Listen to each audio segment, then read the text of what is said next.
उत्तराखंड के मुख्यमंत्री पुष्कर सिंह धामी कड़ी सुरक्षा के बीच मसूरी के शहीद स्थल पहुंचे, जहां पर उन्होंने शहीद स्थल पर उत्तराखंड राज्य में अपने प्राणों को न्यौछावर करने वाले अमर शहीद जवानों को श्रद्धांजलि अर्पित की। वहीं इस मौके पर उत्तराखंड राज्य आंदोलनकारियों को भी सम्मानित किया गया।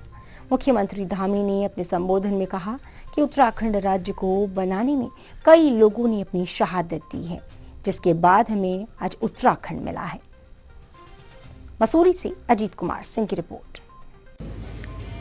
उसको 7 करोड़ से ज्यादा लोगों को जो है उसमें सहन करना पड़ता है, तो हमने कहा कि इसकी भी व्यवस्था कुछ ना कुछ हमारे लिए होनी चाहिए, क्योंकि आज राज्य को बहुत सारे संसाधनों की भी जरूरत है। राज्य को अगर हमने हिंदुस्तान के श्रेष्ठ राज्यों में शामिल करना है तो हमको हर क्षेत्र में श्रेष्ठ होना पड़ेगा। और ये जो शहादत के दिवस हैं, श्रद्धांजलि दिवस है, उस दिवस पर हमको यह भी संकल्प लेना चाहिए कि जो हमारे शहीदों के सपने थे, हमारे आंदोलनकारियों के सपने थे, उन सपनों में था कि उत्तराखंड जो है एक हमारा राज्य अलग होगा और वो हिंदुस्तान के एक श्रेष्ठ राज्यों में से होगा। हमने भी उसके हिसाब से आज सारी योजनाएं, सारा रोड मैप अगले 3 सालों के लिए और अगले 10 सालों के लिए बनाया है। 3 सालों का रोड मैप है कि 2025 में जब हमारे राज्य स्थापना का 25 साल पूरे होंगे, रजत जयंती वर्ष हम जब बना रहे होंगे, उस समय हम हर क्षेत्र में, हर दिशा में, हर विभाग में, हर काम में हम हिंदुस्तान के श्रेष्ठ राज्यों में से एक हैं। और उसके लिए होगा कि हमको हर क्षेत्र में काम करना होगा। हर क्षेत्र में हम लोग काम करेंगे और अपनी अपनी जिम्मेदारी समझ के एक वर्क कल्चर जो पूरे देश के अंदर मोदी जी के प्रधानमंत्री बनने के बाद हुआ है। हर किसी को काम करना पड़ता है, आउटपुट देना पड़ता है। देश का सम्मान, देश की पहचान पूरी दुनिया में बढ़ी है। आज भारत, पहले भारत को लोग समझते थे भारत पिछलग्गू भारत है, भारत दब्बू भारत है, लेकिन इन सालों में भारत की पहचान बन गई है कि भारत श्रेष्ठ भारत, समर्थ भारत, समृद्ध भारत, शक्तिशाली भारत और दुनिया को दिशा देने वाला भारत, दुनिया का नेतृत्व करने वाला भारत। हम उस दिशा में आगे बढ़ रहे हैं। आप देखिए, पिछले दिनों रूस और यूक्रेन युद्ध हुआ। उस समय जहां भारत के बच्चे जो वहां पढ़ते थे, हमारे बेटे बेटियां उत्तराखंड के भी थे बहुत सारे, वो अपने हाथ में सबके सब तिरंगा लेकर चल रहे थे, तिरंगा लेकर आ रहे थे और तिरंगा उनके हाथ में था, तो सारे के सारे सुरक्षित जो है सीमा पार हो रहे थे। उत्तराखंड का दशक होगा। और इस बार जो हमारी यात्रा चली है, इस बार की यात्रा में जहां 6 मई को केदार बाबा के कपाट खुले थे,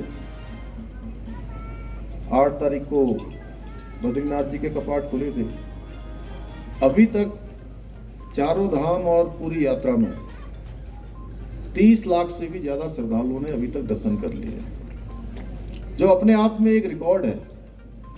अभी यात्रा सीजन बचा हुआ है, सितंबर माह में, अक्टूबर माह में और फिर कुछ नवंबर माह में, तो अभी यात्रा चलनी है।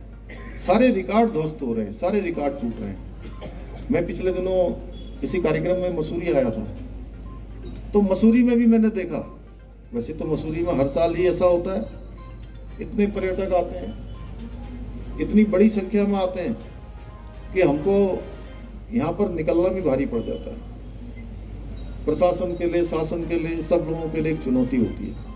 लेकिन इस साल वह भी रिकॉर्ड यहाँ का भी टूटा है। जगह नहीं थी और जो यात्रा हमारी 2 साल चल नहीं पाई, 2 साल यात्रा न चल पाने के कारण से इस बार पूरा दबाव हमारे ऊपर यात्रा का भी था। उसको भी व्यवस्थित किया गया, धीरे धीरे चलाया गया।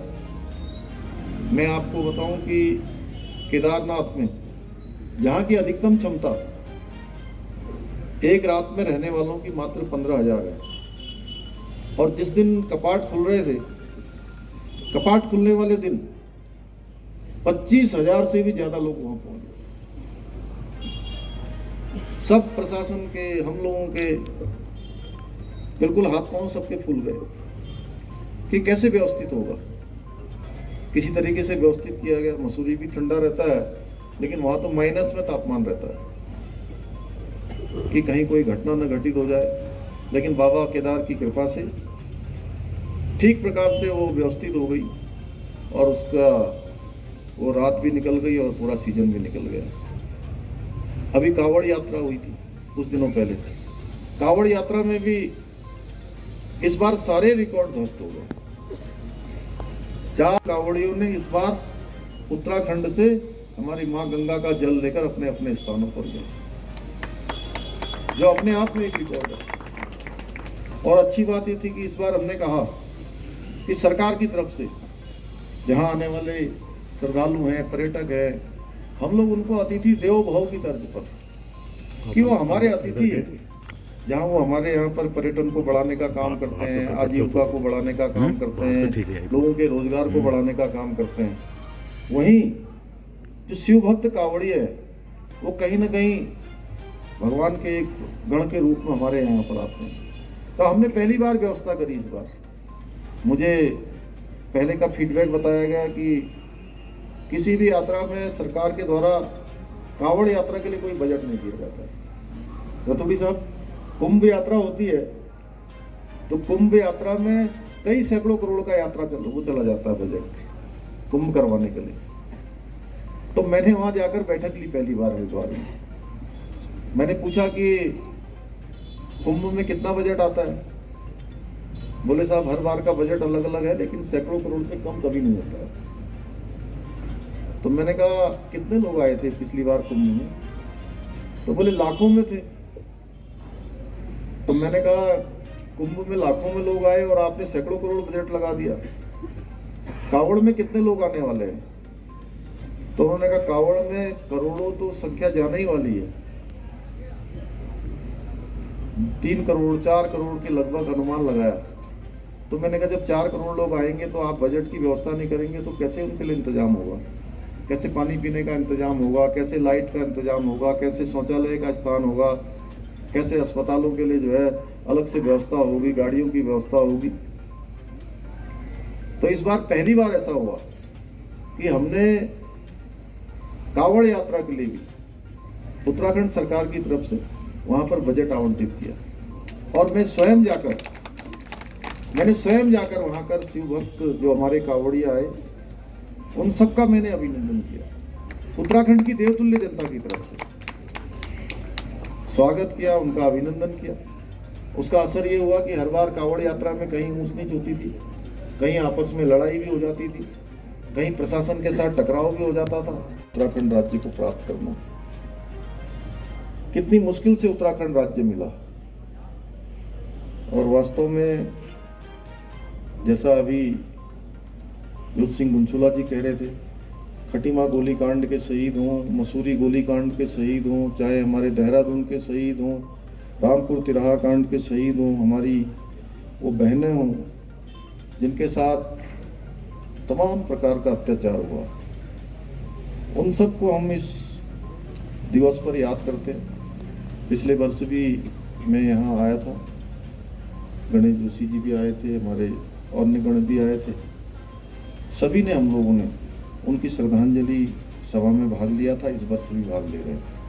ये दिन हमको ये स्मरण दिलाता है कि ये उत्तराखंड राज्य हमको आसानी से नहीं मिला है। इसलिए इस दिन हम जहाँ उनका स्मरण करते हैं वहीं हमको आगे उत्तराखंड राज्य कैसा होगा, उसमें हमारी कैसी सहभागिता होगी, क्या हम उसमें योगदान दे सकते हैं, यह भी एक हमारे लिए संकल्पबद्ध और वचनबद्ध होने का दिवस है। इन सब बातों को लेकर जहां सरकार काम कर रही है, हमारा लक्ष्य और ध्येय बिल्कुल साफ है कि हम लगातार उत्तराखंड राज्य हिंदुस्तान के श्रेष्ठ राज्यों में शामिल हो, उसको लेकर लगातार काम कर रहे हैं, लगातार योजनाएं बना रहे हैं, विकास के कामों को आगे बढ़ा रहे हैं। और इसमें हमारे देश के प्रधानमंत्री माननीय मोदी जी का भी लगातार हमको आशीर्वाद प्राप्त है। हर क्षेत्र में आज आप देख रहे होंगे अभी माननीय प्रधानमंत्री जी ने 5 नवंबर 2021 को बाबा केदार की भूमि से कहा था कि आने वाला जो दशक है ये उत्तराखंड का दशक होगा। जिस दशक को बनाने के लिए हमारे इन शहीदों ने अपनी शहादत दी थी। हजारों हजार लोगों ने सड़कों पर आकर आंदोलन किया था, भूखे प्यासे और लाठी और गोली खाई थी। उनके सपनों के अनुरूप उत्तराखंड बनेगा। तो उस दिशा में प्रधानमंत्री जी जहां 5 नवंबर 2021 को बाबा केदार की प्रांगण से